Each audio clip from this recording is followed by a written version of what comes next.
안녕하십니까? 평생을 환자들과 함께 웃고 울었던 이제는 머리가 희끗한 늙은 의사 김성훈입니다. 제 나이 여든을 훌쩍 넘겼습니다.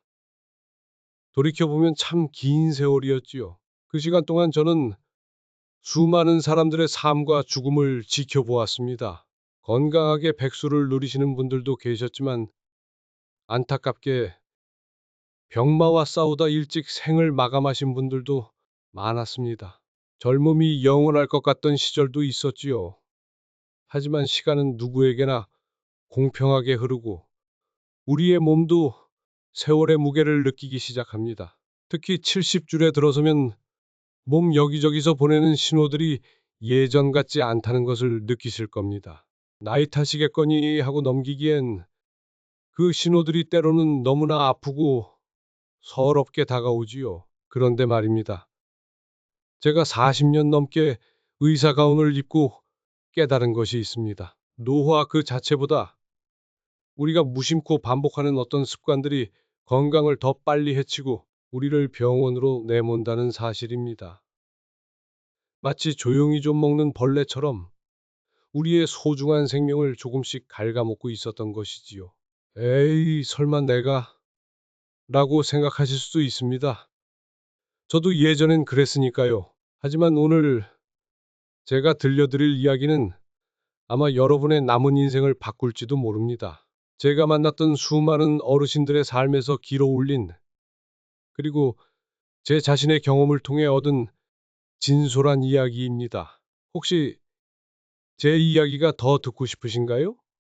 그렇다면 지금 바로 저희 채널 노년을 위한 건강 처방에 구독 버튼을 꾹 눌러 주십시오. 앞으로도 제가 평생의 경험을 담아 여러분의 건강하고 활기찬 노년을 위한 지혜들을 꾸준히 나누어 드릴 것을 약속합니다. 그리고 오늘 이 영상에 댓글을 남겨주시는 분들 중 몇 분을 선정하여 제 마음이 담긴 작은 건강 선물을 보내드릴까 합니다. 여러분의 솔직한 생각이나 다짐을 나누어 주시면 저에게도 큰 힘이 될 것입니다. 자, 그럼 이제부터 제 이야기에 귀 기울여 주시겠습니까? 혹시 아침에 눈을 뜨자마자 텔레비전 앞으로 가시나요? 식사를 마치고 나면 의뢰 소파에 몸을 기대고 리모컨부터 찾으시진 않으신지요? 오후의 나른함도 혹시 앉은 자리에서 꾸벅꾸벅 졸음으로 달래고 계시진 않습니까? 참 이상하지요. 젊었을 때는 그렇게 뛰어다니기 좋아했는데 나이가 들수록 자꾸만 앉고 싶고 눕고 싶어집니다. 조금만 움직여도 숨이 차고 다리가 후들거리는 것 같아 쉬는 것이 최고라고 여기기 쉽습니다. 저 또한 그랬습니다. 진료실 의자에 앉아있는 시간이 길어지면서 퇴근 후에는 소파와 한몸이 되어 지냈던 날들이 있었지요. 하지만 여러분, 이것이 바로 우리의 건강을 소리 없이 갉아먹는 첫 번째 무서운 습관입니다. 바로 오래 앉아있는 생활입니다. 최근 연구 결과들은 충격적입니다. 하루 대부분을 앉아서 보내는 사람은 그렇지 않은 사람보다 조기 사망 위험이 무려 40%나 높다고 합니다. 믿기 어려우시겠지만 안타깝게도 엄연한 사실입니다. 우리가 의자에 엉덩이를 붙이고 있는 동안 우리 몸 안에서는 어떤 일이 벌어질까요? 우선 혈관 속 피는 게으름을 피우기 시작합니다. 혈액순환이 느려지면 심장은 더 힘들게 펌프질을 해야 하고 이는 심장에 큰 부담을 줍니다. 고혈압, 심장병의 위험이 슬금슬금 높아지는 것이지요. 동시에 우리 몸의 기둥과도 같은 근육은 소리 없이 시들어갑니다. 특히 우리 몸을 지탱하는 허벅지와 엉덩이 근육이 약해지면 걷는 것조차 힘들어지고 작은 턱에도 쉽게 휘청거리게 됩니다. 70대, 80대에 넘어져 뼈라도 부러지면 어떻게 될까요? 병원 침대에 누워 지내는 시간이 길어지고 그러면 근육은 더욱 무섭게 줄어듭니다. 한번 시작되면 벗어나기 힘든 악순환의 고리입니다. 제가 진료했던 한 할머니가 생각납니다. 평생 정정하셨는데 겨울철 빙판길에 살짝 미끄러져 고관절이 부러진 후 급격히 쇠약해지셨습니다. 다시 걷기까지 너무나 힘든 시간을 보내셔야 했지요.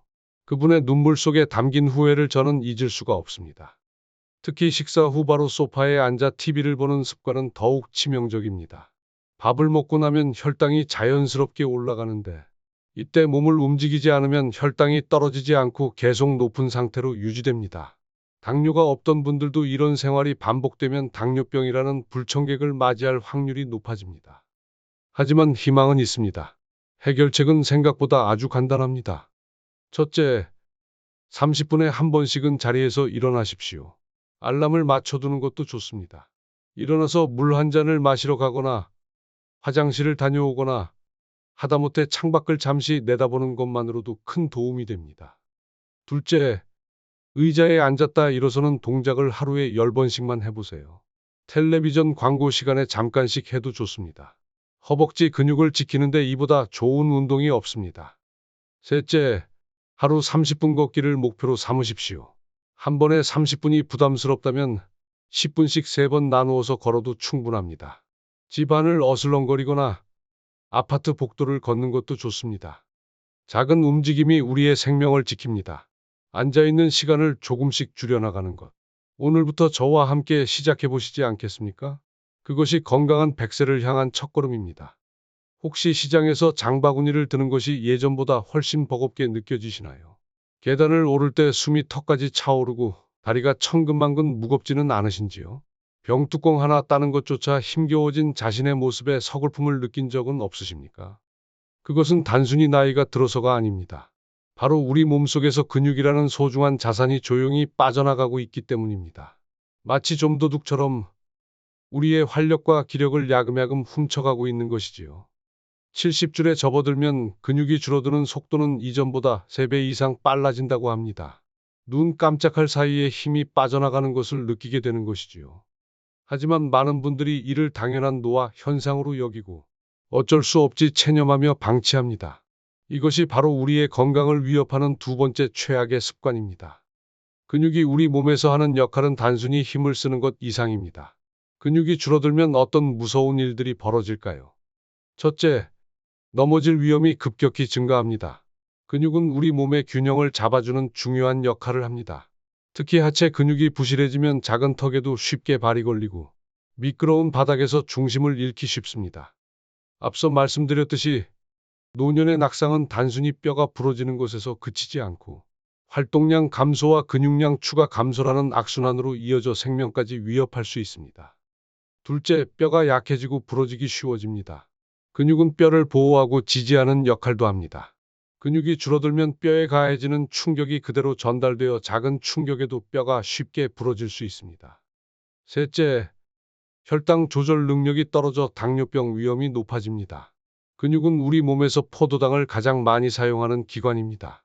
근육량이 줄어들면 식사 후 혈당이 효과적으로 조절되지 않아 당뇨병 발생 위험이 커집니다. 넷째, 면역력이 약해져 각종 질병에 취약해집니다. 근육은 면역 세포 생성과 활동에도 중요한 역할을 합니다. 근육이 부족하면 감기나 폐렴 같은 감염성 질환에 쉽게 걸리고 회복도 더디게 됩니다. 다섯째, 허리 통증이 심해집니다.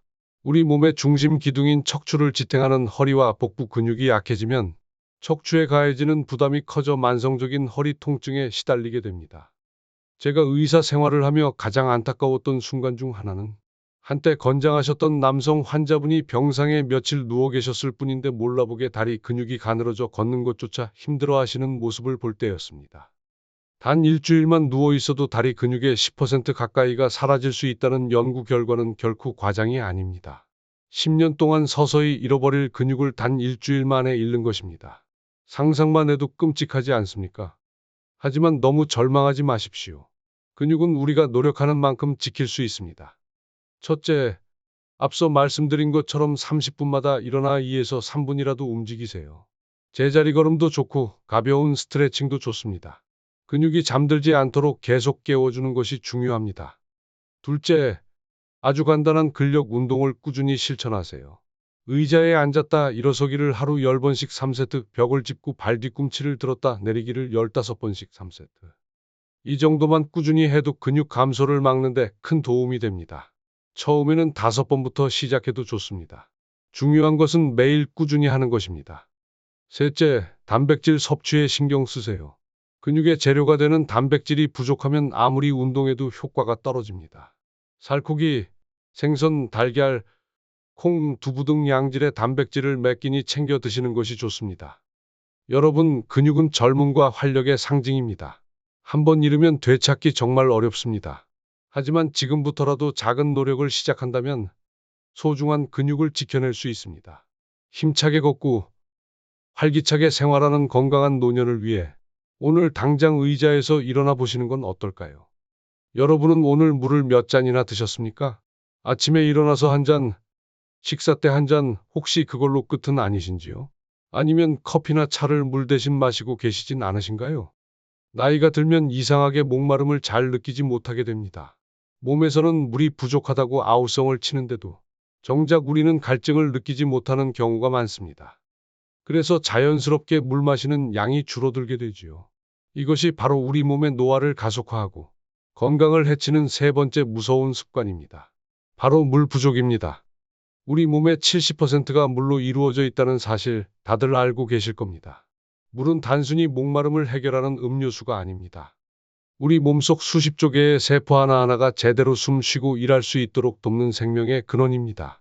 마치 정원에 물을 주지 않으면 꽃과 나무가 시들듯 우리 몸도 물이 부족하면 서서히 생명력을 잃어갑니다. 그렇다면 물을 충분히 마시지 않으면 우리 몸에는 어떤 일이 벌어질까요? 먼저 피부가 푸석해지고 주름이 깊어집니다. 아무리 비싼 화장품을 발라도 피부가 건조하고 탄력이 없다면 몸속 수분 부족을 의심해 봐야 합니다. 피부는 우리 몸의 수분 상태를 보여주는 거울과 같습니다. 더 심각한 문제는 혈액이 끈적끈적해진다는 것입니다. 물이 부족하면 혈액의 농도가 진해져 혈액순환이 원활하지 않게 됩니다.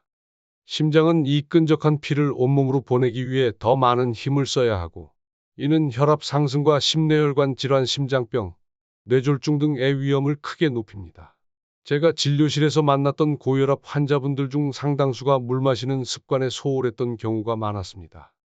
또한 몸속 노폐물이 제대로 배출되지 않습니다. 특히 우리 몸의 정수기 역할을 하는 콩팥, 신장은 충분한 수분이 있어야 제 기능을 할 수 있습니다. 물을 적게 마시면 콩팥에 큰 부담이 가고 심하면 신장 결석이나 심부전과 같은 심각한 질환으로 이어질 수도 있습니다. 변비로 고생하시는 어르신들도 참 많으시지요. 수분 부족은 변비를 악화시키는 주범 중 하나입니다. 장 속 내용물이 부드럽게 이동하려면 충분한 수분이 필수적이기 때문입니다. 지금 잠시 화장실에 가셔서 소변 색깔을 한번 확인해 보시겠습니까?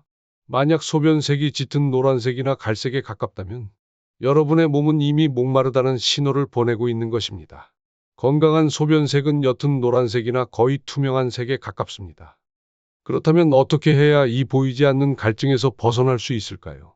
해결책은 역시 어렵지 않습니다. 첫째, 하루에 6에서 8잔 약 1.5리터의 물을 마시는 것을 목표로 삼으세요. 한 번에 많이 마시기보다는 조금씩 자주 마시는 것이 몸에 더 잘 흡수됩니다. 둘째, 물 마시는 습관을 만드세요. 아침에 일어나자마자 한 컵, 식사 30분 전에 한 컵, 잠자리에 들기 전에 한 컵, 이렇게 시간을 정해두고 마시면 잊지 않고 챙겨 마실 수 있습니다. 셋째, 미지근한 물이 몸에 가장 좋습니다. 너무 차가운 물은 오히려 위장에 부담을 줄 수 있습니다. 그리고 커피나 녹차, 탄산음료 등 카페인이 든 음료는 이뇨 작용을 촉진해 오히려 몸속 수분을 빼앗아갈 수 있으니 물 대신 마시는 것은 피하는 것이 좋습니다. 넷째, 눈에 잘 띄는 곳에 물병을 두세요. 책상 위, 거실 탁자 위 등 자주 머무는 공간에 예쁜 물병을 두고 수시로 마시는 습관을 들이는 것도 좋은 방법입니다. 여러분, 물 한 잔의 힘은 생각보다 훨씬 강력합니다. 맑고 깨끗한 물이 우리 몸속을 돌며 생기를 불어넣고 노폐물을 씻어내는 모습을 상상해 보세요. 오늘부터 물 마시기를 단순히 갈증 해소가 아닌 내 몸을 위한 가장 중요한 건강 투자라고 생각해 보시는 건 어떨까요? 일주일에 몇 번이나 집 밖을 나서시나요? 친구분들과 만나 차 한 잔 나누거나 동네 경로당이나 복지관에 들러 다른 어르신들과 이야기를 나누는 시간이 있으신지요? 아니면 자녀들이나 손주들과 정기적으로 만나 식사라도 함께 하시는지요? 나이가 들수록 만사가 귀찮아집니다. 밖에 나가는 것도 번거롭고 새로운 사람을 만나는 것은 더더욱 어색하게 느껴질 수 있습니다. 이제 와서 누굴 만나나 그냥 집에서 조용히 지내는 게 편해 라고 생각하시는 분들이 많을 겁니다. 저 역시 은퇴 후 한동안은 외부 활동을 줄이고 혼자만의 시간을 즐기려 했던 적이 있습니다. 하지만 여러분, 이것이 바로 우리의 마음과 몸을 병들게 하는 네 번째 최악의 습관입니다. 바로 사회적 고립입니다. 사람은 홀로 살아갈 수 없는 존재입니다. 우리는 다른 사람들과의 관계 속에서 소속감을 느끼고 정서적 교감을 나누며 살아갑니다.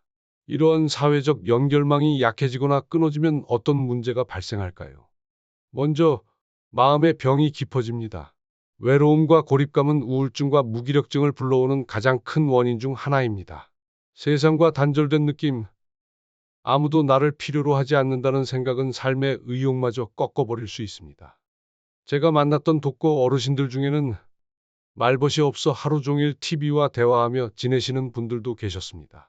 그분들의 깊은 외로움은 보는 이의 마음까지 아프게 했지요. 둘째, 신체 건강에도 직접적인 악영향을 미칩니다. 혼자 지내다 보면 식사를 거르거나 대충 때우기 쉽습니다. 혼자 먹는데 뭘 차려 먹어 하는 생각에 영양 불균형이 생기기 쉽고, 이는 면역력 저하로 이어져 각종 질병에 취약하게 만듭니다. 놀랍게도 여러 연구 결과에 따르면 사회적으로 고립된 사람은 그렇지 않은 사람보다 기대 수명이 짧다고 합니다.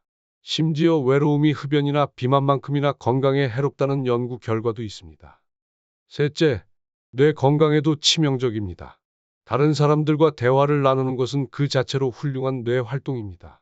상대방의 말을 듣고 이해하고 자신의 생각을 정리해서 표현하는 과정에서 뇌의 다양한 영역이 활발하게 움직입니다. 반면 외부와의 교류 없이 혼자 지내는 시간이 길어지면 뇌 기능이 점차 저하되고 치매 발병 위험이 급격히 높아진다는 연구 결과가 많습니다. 가슴 아픈 이야기지만 제가 아끼던 환자 한 분은 배우자와 사별하신 후 급격히 외부 활동을 줄이셨습니다. 자녀들이 자주 찾아뵙고 권유했지만 좀처럼 마음을 열지 못하셨죠. 결국 몇 년 지나지 않아 치매 진단을 받으셨고 예전에 총명했던 모습은 온데간데 없이 사라져 버렸습니다. 그분의 쓸쓸했던 뒷모습을 생각하면 지금도 마음이 무겁습니다. 그렇다면 어떻게 이 고립이라는 감옥에서 벗어날 수 있을까요? 첫째, 하루에 한 번 이상 누군가와 꼭 대화를 나누세요. 가족이나 친구, 이웃 누구든 좋습니다. 직접 만나기 어렵다면 전화 통화도 훌륭한 방법입니다. 목소리를 듣는 것만으로도 외로움을 덜 수 있습니다. 둘째, 지역 사회의 모임이나 프로그램에 참여해 보세요. 가까운 경로당, 노인복지관, 문화센터 등에는 어르신들을 위한 다양한 프로그램들이 마련되어 있습니다. 노래 교실, 건강체조, 서예, 컴퓨터 교실 등 관심 있는 분야를 찾아 새로운 사람들을 만나고 어울리는 즐거움을 느껴보세요. 셋째, 가족이나 가까운 친구들과 정기적인 만남을 계획해 보세요. 매주 특정 요일에는 친구와 점심 식사를 한다거나 한 달에 한 번은 자녀 가족과 외식을 하는 식으로 규칙적인 만남을 갖는 것이 좋습니다. 기다려지는 약속이 있다는 것은 삶의 큰 활력소가 됩니다. 넷째, 자원봉사 활동에 참여해 보는 것도 좋은 방법입니다. 자신의 경험과 지혜를 나누며 다른 사람들에게 도움을 주는 과정에서 큰 보람과 만족감을 느낄 수 있고 자연스럽게 새로운 관계를 맺을 수도 있습니다. 여러분, 사람들과의 만남과 교류는 선택이 아닌 필수입니다. 귀찮다는 생각을 잠시 접어두고 용기를 내어 세상 밖으로 한 걸음 나아가 보세요. 따뜻한 말 한마디, 함께 웃는 웃음소리가 여러분의 마음과 몸을 건강하게 지켜줄 것입니다. 오늘 당장 전화기를 들어 그리운 사람에게 안부 인사를 전해보는 것은 어떨까요? 혹시 이 나이에 뭘 더 배워 머리만 아프지 라고 생각하고 계시진 않으신가요? 새로운 것을 시도하기보다는 익숙한 것만 찾게 되고 젊은 사람들이 쓰는 스마트폰이나 컴퓨터는 복잡하고 어렵게만 느껴지시나요? 많은 어르신들이 배움에는 때가 있다고 생각하십니다. 젊었을 때나 하는 것이지 이제 와서 새로운 것을 배우는 것은 시간 낭비이고 괜한 고생이라고 여기시는 경우가 많습니다. 이것이 바로 우리의 뇌를 잠들게 하고 건강한 노년을 방해하는 다섯 번째 최악의 습관입니다. 바로 배움을 멈추는 것입니다. 우리의 뇌는 근육과 매우 비슷합니다. 사용하지 않으면 점점 기능이 약해지고 굳어버립니다. 끊임없이 새로운 자극을 주고 활용해야 건강하고 유연하게 유지될 수 있습니다. 쓰지 않으면 녹슨다는 말은 기계뿐 아니라 우리의 뇌에도 똑같이 적용되는 진리입니다. 새로운 것을 배우기를 멈추면 우리 뇌에는 어떤 일이 벌어질까요? 첫째, 인지 기능이 급격히 저하됩니다. 우리의 뇌는 새로운 정보와 경험을 받아들일 때 가장 활발하게 움직입니다. 새로운 것을 배우는 과정은 뇌세포 사이에 새로운 연결망을 만들고 기존의 연결망을 강화시켜 뇌를 젊고 건강하게 유지하는 비결입니다. 배움을 멈추는 순간 뇌는 서서히 잠들기 시작합니다. 둘째, 기억력과 집중력이 눈에 띄게 떨어집니다. 뇌를 적극적으로 사용하지 않으면 방금 들은 이야기를 잊어버리거나 물건을 어디에 두었는지 기억하지 못하는 일이 잦아집니다. 약 먹는 시간을 자꾸 놓치거나 사람 이름이나 전화번호가 떠오르지 않아 답답했던 경험 다들 있으실 겁니다. 이런 건망증이 심해지면 일상생활에 큰 불편을 겪게 됩니다. 셋째, 치매와 같은 뇌 질환의 위험이 높아집니다. 여러 연구 결과가 이를 증명합니다. 평생 꾸준히 무언가를 배우고 지적 활동을 즐긴 사람들은 그렇지 않은 사람들보다 치매에 걸릴 확률이 훨씬 낮다고 합니다. 새로운 것을 배우는 행위 자체가 뇌를 보호하는 강력한 방패 역할을 하는 셈입니다. 넷째, 삶의 즐거움과 활력이 줄어듭니다. 새로운 것을 배우고 익히는 과정에서 느끼는 성취감과 기쁨은 우리 삶을 풍요롭게 만드는 중요한 요소입니다. 처음으로 스마트폰으로 손주에게 사진을 보냈을 때의 뿌듯함, 서툴지만 정성껏 만든 요리를 가족들에게 선보였을 때의 행복감, 이런 작은 성취들이 없다면 삶은 단조롭고 무기력하게 느껴질 수 있습니다. 제가 존경하는 은사님 한 분은 90이 넘으신 나이에도 매일 신문을 정독하고 외국어 공부를 놓지 않으셨습니다. 가끔 찾아뵈면 새로 알게 된 흥미로운 사실들을 어린아이처럼 신나게 이야기해 주시곤 했지요. 그분의 반짝이는 눈빛과 명료한 정신은 배움에는 나이가 없다는 말을 온몸으로 증명하는 듯 했습니다. 그렇다면 어떻게 해야 잠자는 뇌를 깨우고 배움의 즐거움을 다시 찾을 수 있을까요? 첫째, 매일 아주 작은 새로움에 도전해 보세요. 늘 다니던 산책길 대신 다른 길로 걸어본다거나 평소에 듣지 않던 장르의 음악을 들어보는 것만으로도 뇌는 새로운 자극을 받습니다. 오른손잡이라면 가끔 왼손으로 양치질을 해보는 것도 좋습니다. 둘째, 오래전부터 관심 있었던 취미를 시작해 보세요. 그림 그리기, 악기 연주, 식물 키우기, 뜨개질, 요리, 무엇이든 좋습니다. 잘해야 한다는 부담감은 버리세요. 서툴러도 괜찮습니다. 배우는 과정 자체를 즐기는 것이 중요합니다. 셋째, 디지털 기기와 친해져 보세요. 스마트폰이나 컴퓨터가 어렵게 느껴지시나요? 자녀나 손주들에게 도움을 청해도 좋고, 노인복지관이나 주민센터의 교육 프로그램을 활용하는 것도 좋은 방법입니다. 유튜브로 건강 정보를 찾아보거나 카카오톡으로 친구들과 소통하는 즐거움을 알게 되면 세상이 훨씬 넓어 보일 것입니다. 넷째, 다른 사람들과 함께 배우는 기회를 만드세요. 혼자 하는 것보다 함께 배우면 더 재미있고 서로에게 의지가 되어 꾸준히 지속할 수 있습니다. 독서 토론 모임, 외국어 스터디, 동네 합창단 등 함께 배우고 성장하는 즐거움을 누려보세요. 여러분, 배움에는 정말로 나이 제한이 없습니다. 90 넘어 대학에 입학한 할머니 이야기도 있고 80 넘어 새로운 언어를 유창하게 구사하게 된 할아버지 이야기도 있습니다. 중요한 것은 나는 할 수 있다는 마음가짐과 작은 실천입니다. 오늘부터 당장 아주 작은 것이라도 새로운 것을 하나 배워보는 건 어떨까요? 그것이 바로 여러분의 뇌를 10년, 20년 더 젊고 건강하게 유지하는 최고의 비결입니다. 오늘은 무엇을 배워볼까? 아침마다 스스로에게 던지는 이 질문이 여러분의 노년을 더욱 빛나게 만들어줄 것입니다. 자, 오늘 우리는 70 넘어 절대 피해야 할, 그러나 많은 분들이 무심코 하고 있는 5가지 최악의 습관에 대해 깊이 이야기 나누어 보았습니다. 첫째, 생각 없이 오래 앉아있는 습관. 30분에 한 번씩이라도 일어나 움직이는 작은 실천이 중요합니다. 둘째, 근육 감소를 당연하게 여기는 습관. 아주 간단한 근력 운동이라도 꾸준히 하여 소중한 근육을 지켜야 합니다. 셋째, 목마름을 느끼지 못해 물을 멀리하는 습관. 하루 6에서 8잔 의식적으로 물을 챙겨 마시는 노력이 필요합니다. 넷째, 세상과 담 쌓고 홀로 지내는 습관. 사람들과의 만남과 대화는 마음과 뇌 건강을 위한 필수 영양제입니다. 다섯째, 이 나이에 뭘 하며 배움을 멈추는 습관. 작은 도전이라도 꾸준히 하며 뇌를 활성화시켜야 합니다. 이 5가지 습관만 바꿔도 여러분의 남은 삶은 이전과는 확연히 달라질 수 있습니다. 병원 신세를 지기보다는 활기차게 2발로 걷고 사랑하는 사람들과 웃으며 이야기하고 새로운 것을 배우는 기쁨을 누리는 삶, 이것이 불가능한 꿈이 아니라는 것을 꼭 말씀드리고 싶습니다. 제가 40년 넘게 환자들을 돌보며 깨달은 것은 건강은 거창한 비법이나 값비싼 보약에 있는 것이 아니라는 사실입니다. 바로 오늘, 지금 이 순간의 작은 실천들이 모여 건강이라는 큰 탑을 쌓아 올리는 것입니다. 오늘부터 시작하십시오.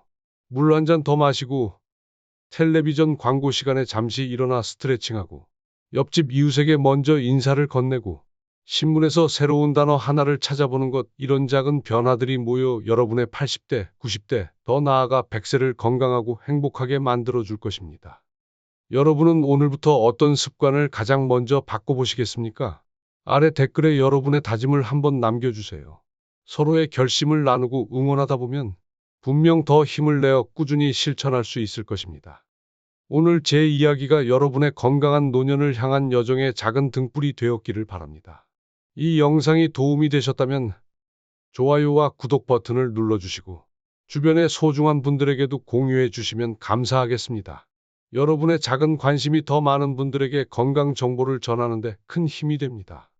저는 앞으로도 여러분의 건강하고 활기찬 삶을 응원하며 더 유익하고 따뜻한 이야기로 다시 찾아뵙겠습니다. 우리 모두 건강하게 오래오래 행복하게 살아갑시다. 제 긴 이야기 들어주셔서 진심으로 감사합니다.